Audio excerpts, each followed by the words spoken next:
Hi, I'm Jill Levitt, and I'm a clinical psychologist and also the director of training at the Feeling Good Institute. And I'm going to be teaching you many strategies today to change the way that you think so that you can change the way that you feel.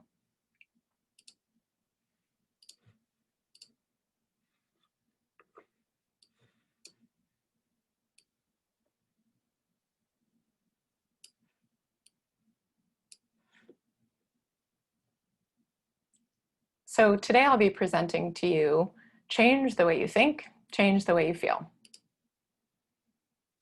My plan for today is to talk to you a little bit about symptoms of anxiety and worry, to then teach you a little bit about how to positively reframe your symptoms of anxiety.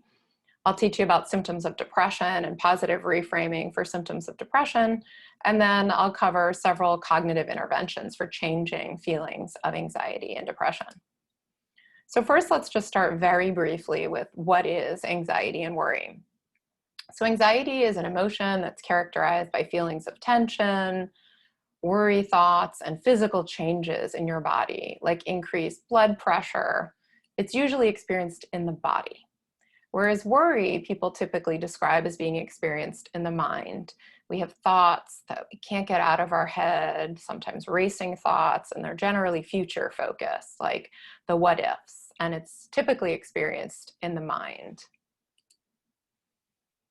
So this may seem kind of strange to you, but I actually want to start out with how can anxiety or worry help you? How is it adaptive? So before working with me or thinking on your own about how to challenge and change your negative thinking, let's first kind of honor your anxiety and think together about how anxiety can actually be helpful to you. So one thing people think is that when you're feeling kind of anxious and worried, you respond more quickly to danger. Your fight or flight system is engaged. You might also notice that when you worry a lot about people you love, that you're actually functioning to keep you and your loved ones safe. If you're worrying about coronavirus, for example, and washing your hands a lot and taking lots of measures, your worry might actually be helping you. Worry can also urge you to prepare and get ready, to plan ahead. If you're worried about a presentation that's coming up, you might actually work really hard and get really well prepared. Worry can push you to problem solve. It can sometimes help you to nag other people to get their things done. So think about whether that works for you sometimes. And worrying all the time can sometimes prevent you from forgetting things. So it may seem strange to you that I'm thinking, worry might actually work for you and feeling anxious might actually help you. But I do want you to reflect on that for a minute. I'd also like you to think a little bit about what does your anxiety or worry show about you that's actually really positive? How is worry, anxiety an expression of your value system? Here I'm asking you to think about how feeling worried and anxious shows what's good about you, not what's bad about you.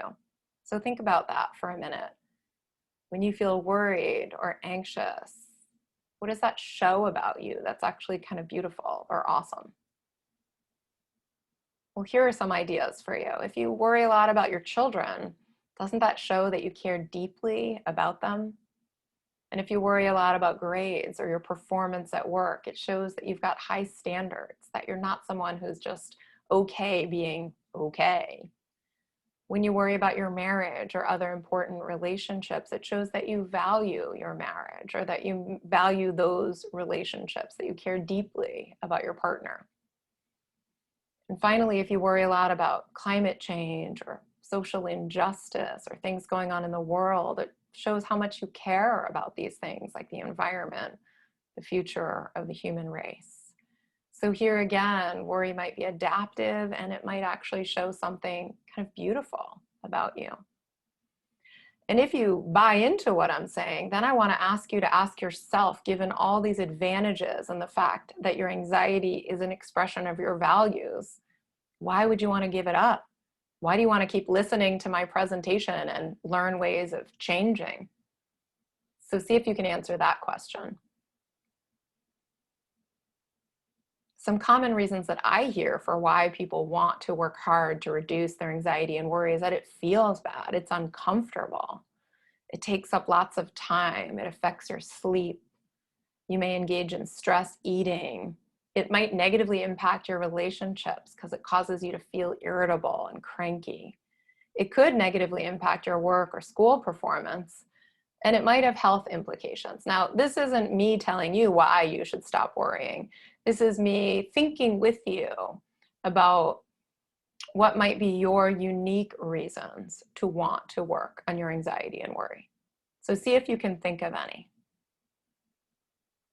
This is kind of a motivational intervention that I'm teaching you, where you're going to honor your anxiety and your worry and then ask yourself, yeah, why would I want to change?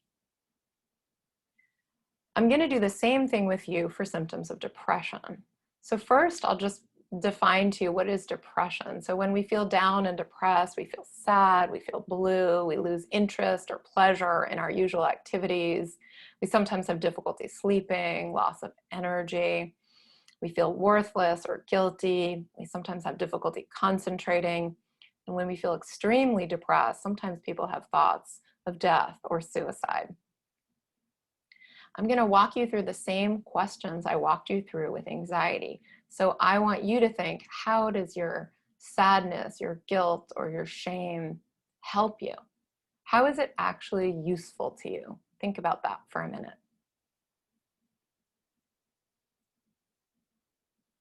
So some answers I've heard to that question is that feeling lonely actually motivates me to reach out for connection.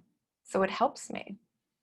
And when I feel ashamed because I did something kind of embarrassing or that I'm not proud of, it reminds me not to make that same mistake again. And feelings of guilt can actually encourage you or get you to make amends or to fix a wrong that you've committed.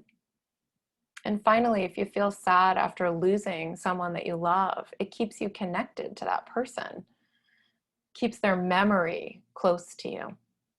So these are all positive functions of sadness, guilt, and loneliness. And then ask yourself that same question I asked you about anxiety. So what does guilt or shame, sadness or loneliness show about you that's positive? How is an expression of your values and what's right about you? Think about that for a minute.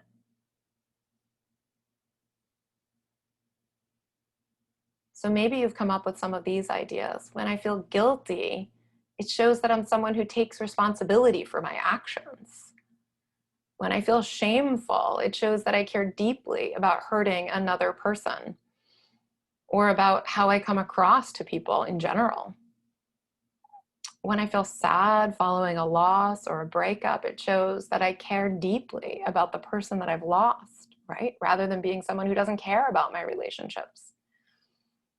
And if you beat yourself up and you sometimes feel sad and down because you tell yourself that you're not good enough, what that shows about you that's beautiful is that it shows that you've got high standards, that you're not willing to be mediocre. And so these symptoms of depression and guilt and sadness and loneliness, they might be working for you in some way, and they might show something really beautiful about you. So I want you to ask yourself that same question I asked you about anxiety, which is, given all of these advantages and the fact that your guilt and shame and sadness are expressions of your values, why would you want to give those feelings up? This is my invitation to you to argue for change. Tell me why you want to change, why you want to learn the skills that I've got to teach you. So some answers might be, again, that it feels bad or uncomfortable, that it takes up a lot of time, that feeling sad and ashamed hurts your motivation, affects your sleep, makes you feel excessively self-focused and not very giving and thoughtful of others. You might not accomplish much, have difficulty concentrating. And some people who are really depressed would tell me, I want to work on it because I feel like I'm such a burden to other people and I hate that feeling. So these would all be good, compelling reasons to actually want to work with me on your depression. So what did I just do with you? These are strategies and techniques in and of themselves. It's called a paradoxical cost-benefit analysis. So you might use cost-benefit analysis all the time at work or in your personal life. What are the advantages and disadvantages of doing this? So why this is paradoxical is that I'm saying, what are the advantages and disadvantages of your negative feeling? So what's good, or what are the advantages about feeling bad? So you want to ask yourself, what are the benefits of my negative feelings? What do they show about me that's an expression of my values? And then you say, well, hey, but what are these feelings costing me? Why are they a problem for me? Why would I even want to change? And if you can answer that question and you can argue for change and convince yourself that in fact you do want to change, if the costs outweigh the benefits, then let's get to work. So I encourage you to try the exercise that I just walked you through at home before trying to feel better. Now, if you could answer that question, that the costs outweigh the benefits, then I've got lots of strategies that I can teach you to feel better. So the work that I do with my patients, and what I'm going to teach you now, is the cognitive model. This is the idea that the way that we think impacts the way that we feel. And in order to feel better, we're going to have to identify and change our negative thinking patterns. So an example of that would be two people that have prepared exactly the same amount for a work presentation. They know all the same information, they've prepared the same amount, same person, same characteristics. So exactly the same situation. We're over here on the left side. One of them is telling themselves, I didn't prepare enough. I don't know my stuff. And this is so important. I'm going to embarrass myself. I might lose that promotion. Now, how's that person going to feel? Even though they've prepared enough, because they're telling themselves negative thoughts, they're going to feel crappy. They're going to feel unmotivated, sad, worried, anxious, deflated, pessimistic. And so they're going to go into that presentation not feeling confident and maybe not do as great of a job. On the other hand, imagine exactly the same situation. So the same person prepared exactly the same amount, but they're telling themselves, I've got this. I'm going to nail this. I know my stuff. I'm a good presenter. I've got a lot of important things to say. So how's that person going to feel? They're going to feel kind of excited, pumped up, enthusiastic, confident. And then they're probably going to present better as well. And so you can see that what you tell yourself about the situation strongly impacts how you feel and even how you act. So the cognitive therapy model and what I'm teaching you today is, number one, to identify the anxiety-producing situation or trigger.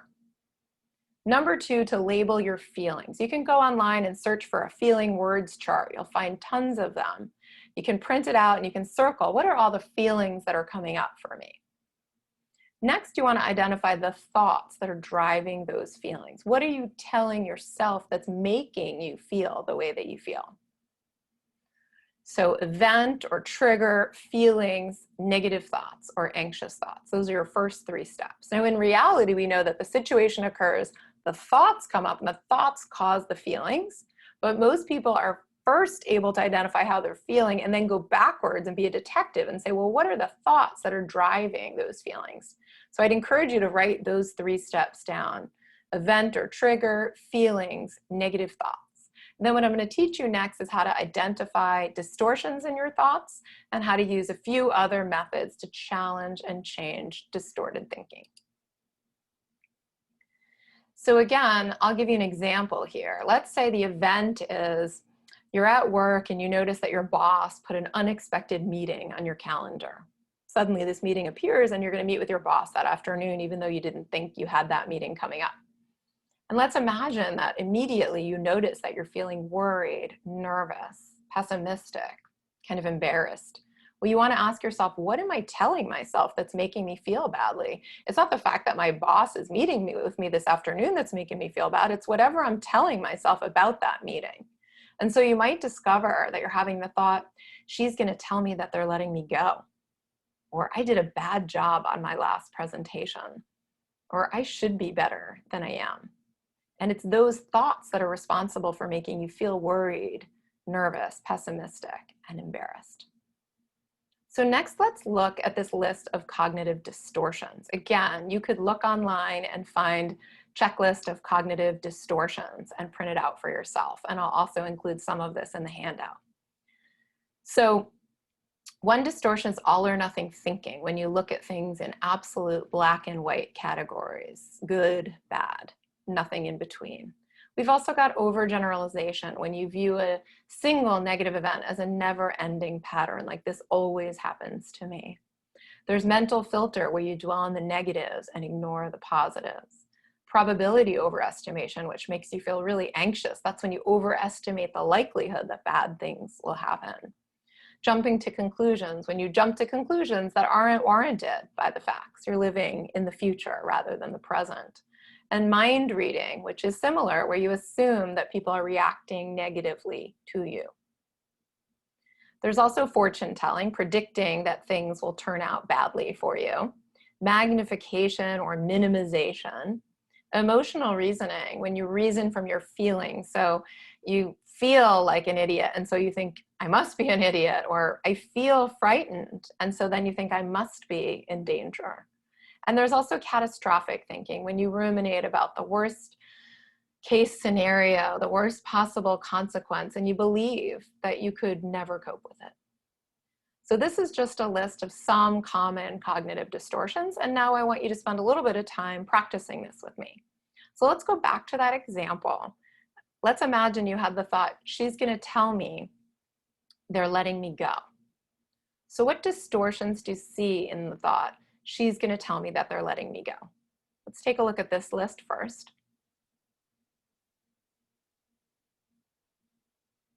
I want you to write down on a piece of paper what distortion you see in that thought. She's going to tell me they're letting me go.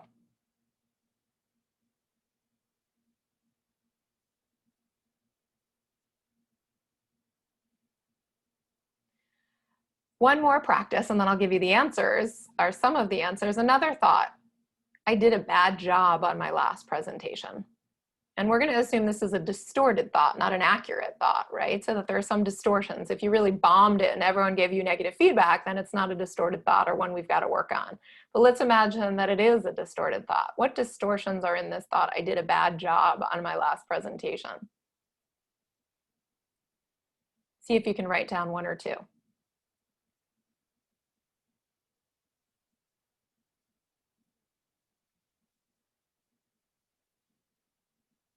So let's look at some of the answers here. If you wrote down, she's going to tell me that they're letting me go, and you realize that was jumping to conclusions, was mind reading, and it's all or nothing thinking. Like that's the only outcome that's possible in this meeting.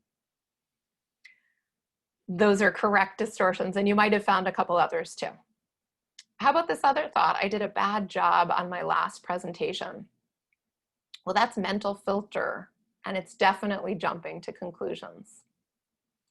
So now I'm going to teach you a few other cognitive strategies: shades of gray, examine the evidence, reattribution, and worry breaks. For shades of gray, I like to combine this frequently with another method called be specific. So here, instead of black and white thinking, I want you to look for the middle ground and also try to be specific. So let's imagine that you got up in the morning, you woke up a little late, you were tired, you were rushing, and you snapped at your children. And let's imagine then you had the thought, I'm screwing up my kids. How many of you have ever had that thought? You're in good company.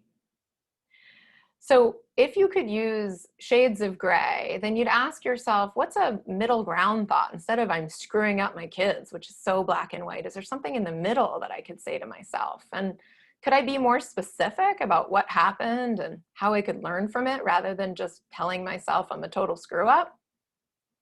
And then you might come up with an alternative thought, like I sometimes snap at my kids when I'm tired and in a rush.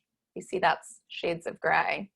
And that's something that I can work on, but it's probably not going to ruin my kids entirely. I can think of far worse actions than occasionally overreacting. So I'm inviting you to, instead of that black and white thinking and the labeling of being a screw up, you can look for the shades of gray and you can be specific about how you screwed up and how you want to do better. Let's try another exercise. This one is called examine the evidence. This is where you get to kind of put your thoughts on trial. So you want to ask yourself, what is the evidence that supports this thought? What is the evidence that disproves this thought? And then which side weighs more? So when I do examine the evidence, I grab a sheet of paper and I write the negative thought at the top of the page. So let's say the negative thought is, I won't get promoted. And again, here, we're assuming this is a thought that's distorted, not a fact. Like, I already know that I won't get promoted, right? That's not something we could work on. We could work on coping with it or decatastrophizing it.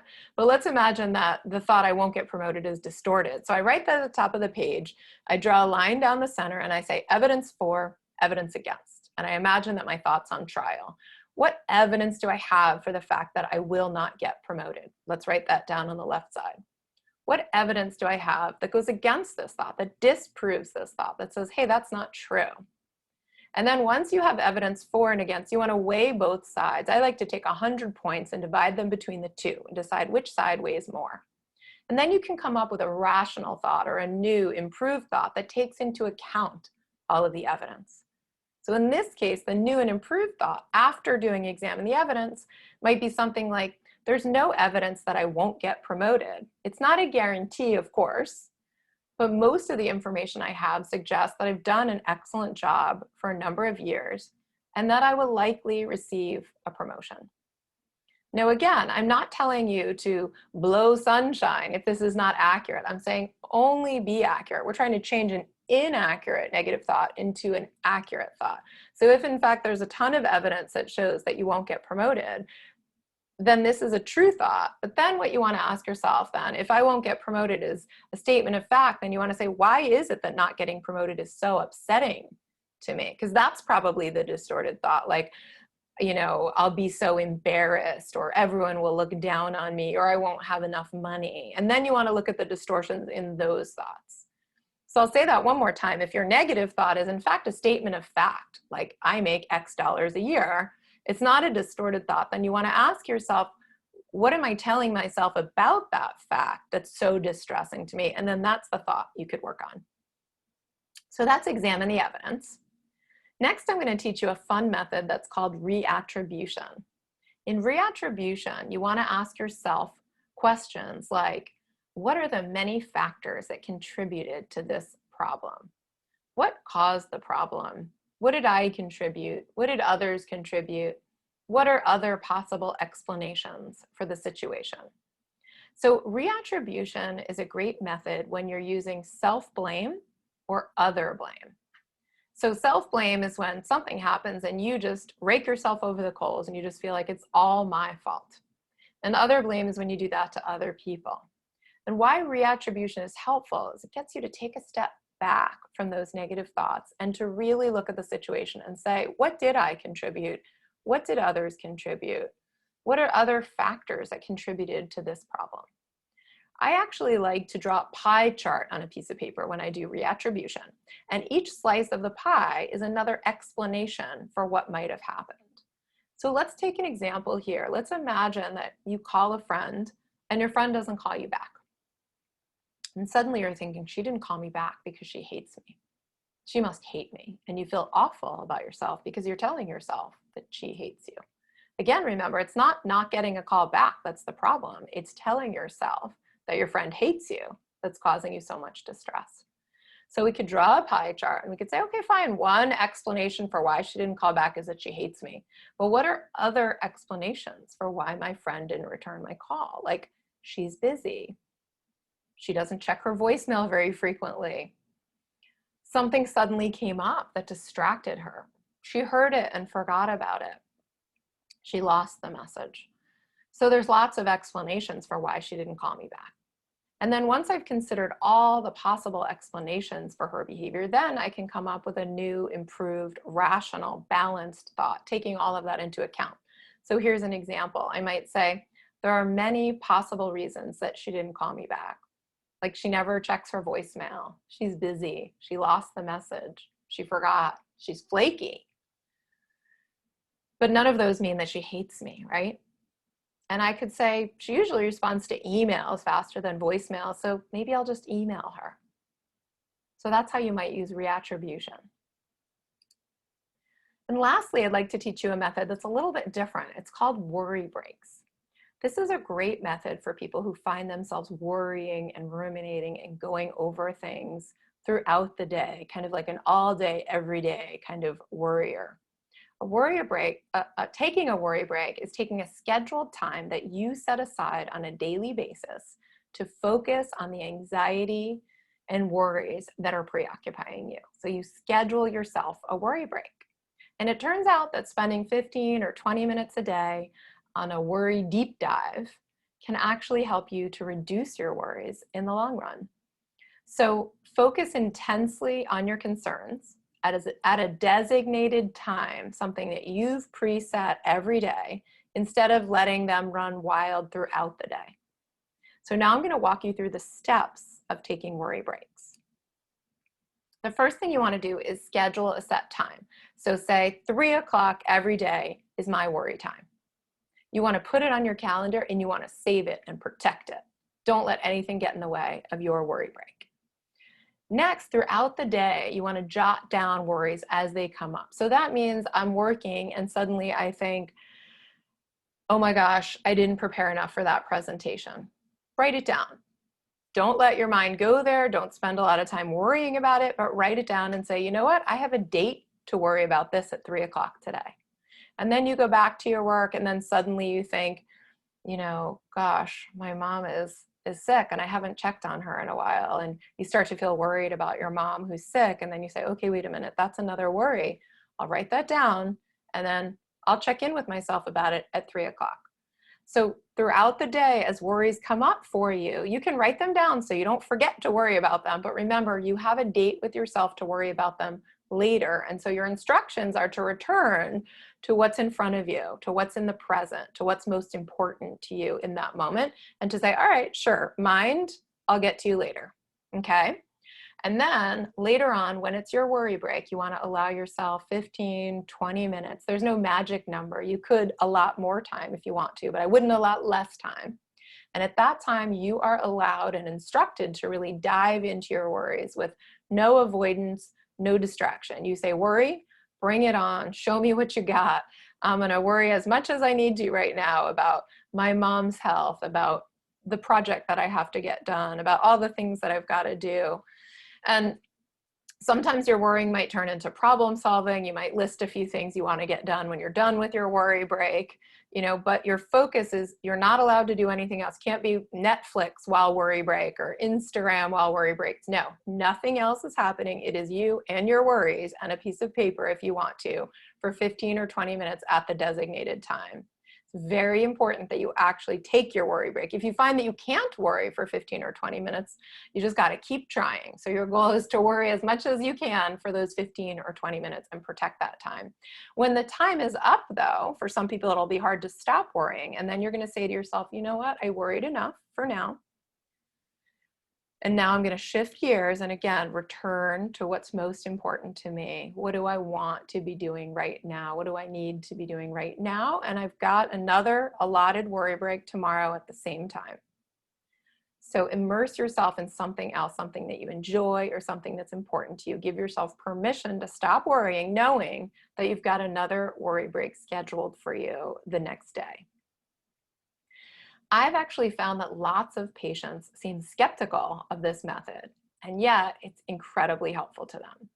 Sometimes I even use it with my kids. If they're in the middle of something and they mention, like right now my kids are in online school, and so sometimes we'll have a lunch break and someone will bring up, oh, I'm worried about this thing coming up later this week, or they start to talk about a worry, and I'll even sometimes encourage them and say, you know, you have to return to classes soon.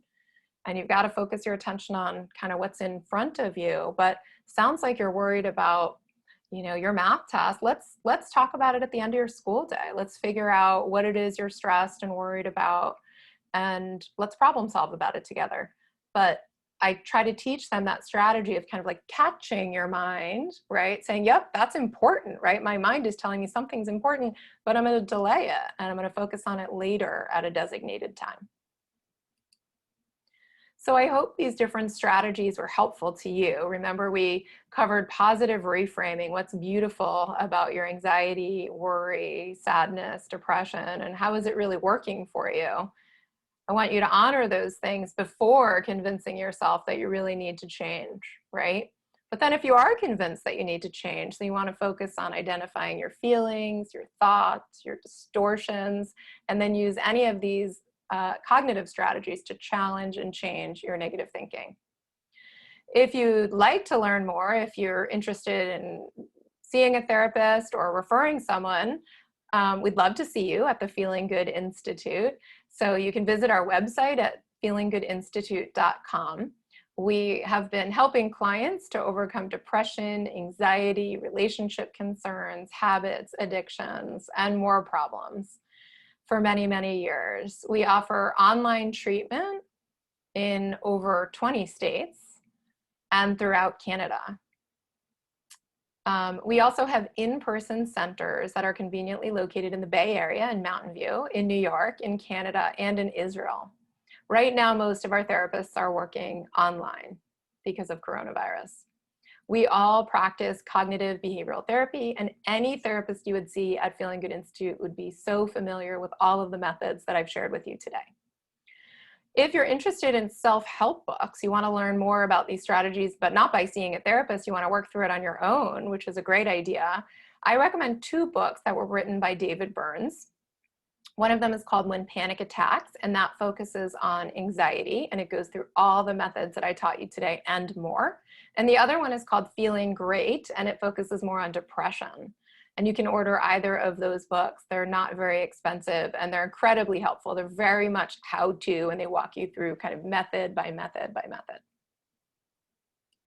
So finally, I just want to say thanks so much for joining me today, and I look forward to answering your questions during the Q&A portion. And if you'd like to reach out to me, you can learn more about my services at feelinggoodinstitute.com. You can also always send me an email at my email address, Jill Levitt at feelinggoodinstitute.com, or you can reach me by phone. So thank you so much for attending to all this information today. I hope that it was helpful to you.